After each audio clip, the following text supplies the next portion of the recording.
Good evening, retro games and music fans. It's Jeff Coppertight with a great song for you today from Secret of Mana, a song called I Won't Forget. It's one of the saddest tunes in video game history, as I have read from quotes and message boards, and aptly named. It is one that's going to stick with you and does come up in the song, does come up in the game, excuse me, quite frequently.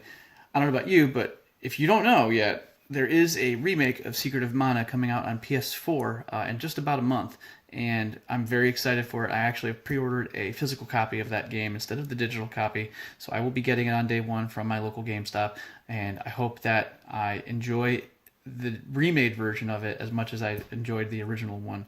But this song, I mean, the soundtrack is great. Hiroki Kikuta, the composer of the soundtrack, did a great job with it. His efforts in the follow-up to this game, which was called Seiken Densetsu 3 in Japan, and come on, Square Enix, where is this game?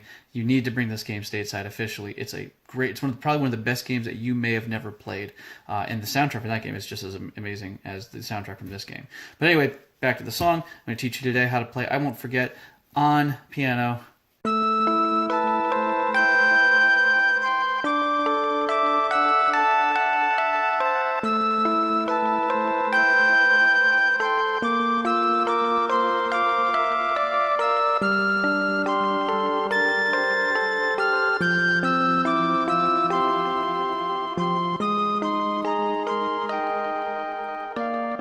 Okay, so let's go ahead and get this I Won't Forget song taught. And we're going to start with the right hand of the song, which is basically the melody of the song. And we're going to play it up in this range. For my 5-octave keyboard, this is pretty much in the top octave. If you have a piano, it actually sounds pretty good up here as well. But, you know, I'll have to stick with what I can do right now. So here we go. So melody line. This melody stays constant throughout the song. So we'll start on E. And we go to E, A, G, and then we're going to go to C. Right? So those are the notes there. That's the first part there. So that's E, A, G, C, D, D, E, A. Then it repeats a little bit. D, E, D, C, D. Right? So that's the second part there. D, E, D, C, D. And then the melody changes now. We go to E, F, C, A. Now here we go, F, G, that should be on this finger, G, E, D, E, C. Right, so let me try that one more time just to make sure. It's F, C, A, F, G, E, D, E, C. That's it. All right, so that's that part. And then we go C, E flat, C, B flat, C, G, F, G.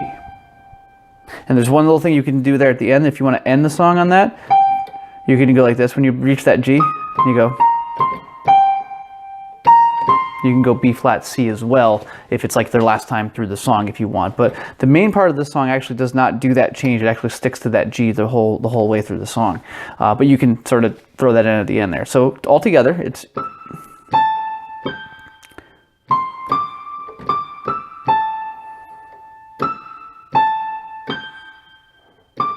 Sorry.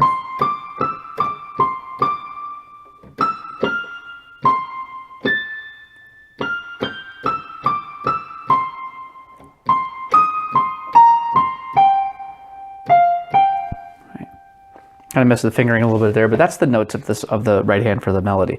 Now for the left hand actually has two possibilities. There's a slower part and there's a sort of string part to the song, and it goes like this. We actually can play it 3 different ways, really. So the first part that you can play it, and I like to use the sustain pedal with this part here, and I just want to make sure I'm back up so you can see this. Right, so that's A, E, B, C, and then we go D, E, F sharp. And that's that little extra there. When I'm playing this with 2 hands, I really play it like this, and I just stop on that without the emphasis on the F sharp. But I just stop on that F sharp there. So those 2 sequences are A, E, B, C, with an octave total between them, of course, a little more than an octave, and then D, A, E, F sharp. So it's basically an A minor chord and a D major chord as the first 2 chords of that, and then we play the A minor part again. Now we change the order a little bit. We go B flat, F, B flat, C, D, right? So we actually play one extra note in that. And then we keep that pattern up pretty much the rest of the song. Now we do G minor, sorry. Right, so that's a G, D, G, A, B flat. And then we go same sequence, except this time we play with a major 7, F, C, E minor, F, G, not an E minor, just a regular E natural is what I meant to say. F, C, E, F, G, right? And then we go to A flat. That's A flat, E flat, A flat, B flat, C.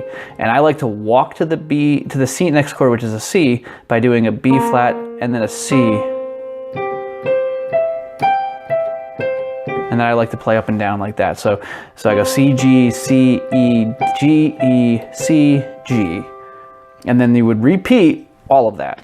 So that's one way that you can play the left hand. The other way to play the left hand is also with just rotating the chords by using triads. You can do arpeggiated triads like this. A minor, D, E, A, B flat, G minor, F. And you let the right hand take care of the 7 there. A flat. Actually, when I do the A flat, I sometimes like to do this, especially at the end.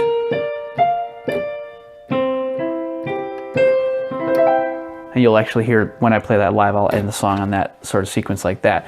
Playing that little B flat at the end there, kind of, just sort of signifies the end when you go from A to B to C, B flat to C like that.